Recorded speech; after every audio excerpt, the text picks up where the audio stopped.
channel Field of Physics by Professor Muhammad Khalid. We are solving HRK problems. Now we are solving question number 93. We read this statement. A playground slide is in the form of arc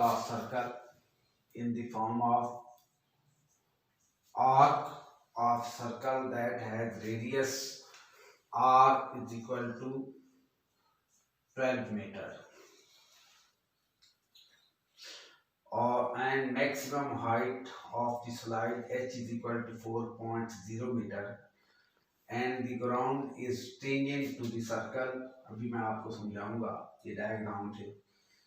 If 25 kg child start from rest at the top of the slide and has speed of 6.2 meter per second at the bottom, what is the length of the slide? What average frictional force acts on the slide over this distance? यहाँ तक आज हम करेंगे. इस अगला portion है वो इस वीडियो में कवर नहीं होगा, तो स्पेस खत्म हो जाती है. तो ये एक जो है ये स्लाइड है. यहाँ से बच्चा जिसका मैस 25 kg है वो स्लाइड करता डाउन आता है, सर्कुलर ट्रैक पे आता है. सर्कुलर ट्रैक ऐसा है कि जी ग्राउंड इस सर्कुलर ट्रैक के साथ टेंजेंट बनाता है. यानी ये सर्कल का टेंजेंट है. ये ग्राउंड की सरफेस है that is tangent to the circle. ये सर्कल के साथ टेंजेंट लाइन बनाता है. ग्राउंड जो है वो सर्कल के साथ टेंजेंट बनाता है. टेंजेंट का मतलब ये है कि इस इतना बड़ा सर्कल है कि इसका रेडियस इस टेंजेंट लाइन के परपेंडिकुलर होता है, और ये पॉइंट टेंजेंट नहीं बनाता, ये कोई और है. इसका यहाँ से ये भी सर्कल को टच कर रहा है, तो इस पॉइंट से इस सर्कल को अगर सेंटर मान लिया जाए O, तो ये रेडियस भी R है, ये रेडियस भी R है. बता थोड़ा सा डिफरेंस लग रहा है वो डायग्राम बनाने में, लेकिन बहरहाल ये रेडियस भी R है, ये रेडियस भी R है. इस रेडियस और की वजह कि ये रेडियस क्योंकि ग्राउंड के साथ टेंजेंट है, इसलिए ग्राउंड से परपेंडिकुलर डिस्टेंस पे है. तो इसमें हमने फाइंड ये करना है कि जब ये चाइल्ड यहाँ स्लाइड करना शुरू करता है, प्ले ग्राउंड में ये चीजें होती है, यहाँ से ये स्लाइड करना शुरू करता है, यहाँ से ऐसे स्लाइड करना शुरू करता है, तो स्लाइड करते हुए ये ग्राउंड तक पहुँचता है. तो यहाँ पे आके इसकी वेलोसिटी जो हो जाती है वो आ जाती है 6.2 मीटर पर सेकेंड. ये वेलोसिटी. सबसे पहले आपने बनाना है कि ये जो कर्व लाइन है, ये कर्वेचर है, इसकी लेंथ कितनी है, लेंथ ऑफ द पाथ कितनी है. तो length of the path find करने के लिए हमें ये एंगल फाइंड करना पड़ेगा, जो एंगल थीटा है. ये हम पहले एंगल थीटा फाइंड करेंगे, और आपको पता है कि circular arc S is equal to R theta, radius की वैल्यू 12 मीटर हमारे पास है. अगर हम थीटा की वैल्यू फाइंड कर लें तो हम ये सर्कुलर ये पाथ की जो है लेंथ फाइंड कर सकते हैं. ये सर्कुलर ट्रैक की आर्क की लेंथ जो है हम फाइंड आउट कर सकते हैं. अब थीटा फाइंड करने के लिए हमें क्या करना पड़ेगा, हमें ज्योमेट्री पे गौर करना पड़ेगा कि जो ज्योमेट्री हमने बनाई है, ठीक है, वहां से एंगल थीटा की वैल्यू हमने फाइंड आउट करनी है. ठीक है, तो आप यहाँ पे देखें कि मैं इसको एग्जैक्ट परपेंडिकुलर यहाँ से ड्रा कर लेता हूँ. ये एक राइट एंगल ट्रायंगल बन जाता है. ठीक है, ये सारा डिस्टेंस R है, ये भी R है. यहाँ से ये R का ये वाला जो कंपोनेंट है ना, ये R का ये कंपोनेंट यहाँ से यहाँ तक जो आ जाता है, यहाँ से यहाँ तक ये R का कंपोनेंट है R cos थीटा. ठीक है, और ये वाला जो कंपोनेंट है रिमेनिंग, ये टोटल R है, ये टोटल डिस्टेंस R है. ये रिमेनिंग जो पार्ट है ना, यहाँ से लेके यहाँ तक ये जो रिमेनिंग पार्ट है यहाँ से लेके यहाँ तक, ये यहाँ से यहाँ तक, ये यहाँ पे आर कॉस थीटा है, ये सारा आर है, ये आर कॉस थीटा है। रिमेनिंग पार्ट आ जाता है R minus R cos theta. जो रिमेनिंग पार्ट इसका आता है R minus R cos theta, ठीक है।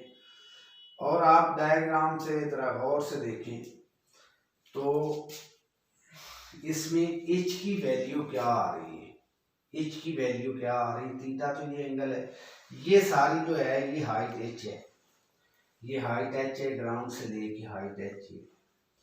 तो इसका मतलब है फ्रॉम दी डायग्राम हम देख रहे हैं, from the diagram, from the diagram हम नोट कर रहे हैं कि हमारे में ये वैल्यू एच की है और यही value R minus R cos theta की भी है। एच को इसकी इक्वल कर दें, H is equal to R minus R cos theta. यहां से इसको आप देख सकते हैं H is equal to R into 1 minus cos theta. यहां से हमने थीटा की वैल्यू फाइंड करनी है और थीटा यही आर, ये एंगल है जिसके लिए हम S is equal to R theta apply कर सकते हैं। यहां से आप ये वैल्यू लिख सकते हैं H over R is equal to 1 minus cos theta, और यहाँ से कॉस थीटा की जो वैल्यू आती है हमारे पास, ये प्लस हो जाएगा और ये नेगेटिव हो जाएगा। हमारे पास कॉस थीटा उधर जाके प्लस हो गया, ये आ गया 1 माइनस एच ओवर आर। अब बस वैल्यूज पुट करनी है, 1 एच की वैल्यू 4, आर की वैल्यू 12। तो ये कॉस थीटा की वैल्यू हमारे पास आ रही, cos theta is coming out to be 1 minus 1 over 3, और ये आ रहा है 1 माइनस 0.33 जो कि होता है 0.66। तो थीटा हमने फाइंड आउट करना है, तो थीटा जब हम फाइंड करेंगे तो theta will be cos inverse 0.66। तो थीटा की फाइनल वैल्यू हमारे पास आती है 48.7 डिग्री। ये हमारे पास थीटा की वैल्यू आती है, और ये थीटा डिग्री में, हमें थीटा रेडियन में चाहिए। तो थीटा इन रेडियन जब आप लिखेंगे, थीटा इन रेडियन, तो आपको पता है कि 1 रेडियन जो होता है RAD that is equal to 57.3 degree. तो जब आप इसको डिग्री में लिखेंगे तो 47.8 ओवर 57.3 कर देंगे। आप इसका कैलकुलेटर से जब इसका आंसर फाइंड आउट करेंगे, कैलकुलेट करेंगे, तो ये हमारे पास आ जाएगा 0.84। तो डिग्री में थीटा की वैल्यू 0.84 रेडियन में ये आ जाएगी। अब ये रिलेशन अप्लाई कर दें, S is equal to R theta. S क्या है, आर्क लेंथ है जो हमने फाइंड आउट करनी है, हमारा ए आंसर है। S is equal to R 12 into 0.48। S की वैल्यू जो है वो 10 मीटर के राउंड अबाउट, S की वैल्यू जो है वो 10 के अबाउट आ जाती है। तो हमारा ए आंसर आ गया कि length of this curvature, length of the path हमारे पास 10 मीटर आ गई, ठीक है। सेकेंड पार्ट हमने फाइंड आउट करना है कि what is the average frictional force, what is the average. अब ये मिटा दूं, आप सारे ना इसका स्क्रीनशॉट ले लें। What is the average frictional force, frictional force का जिक्र आया, तो इसका मतलब है जब ये चाइल्ड इस सर्कुलर ट्रैक पे इस आर्क लेंथ पे स्लाइड करते हुए आता है तो देयर इज फ्रिक्शन, और फ्रिक्शन हमेशा रिलेटिव मोशन को अपोज करती। तो फ्रिक्शन का जो वर्क डन है, वर्क डन होगा friction against the direction of motion, friction का वर्क डन नेगेटिव होता है।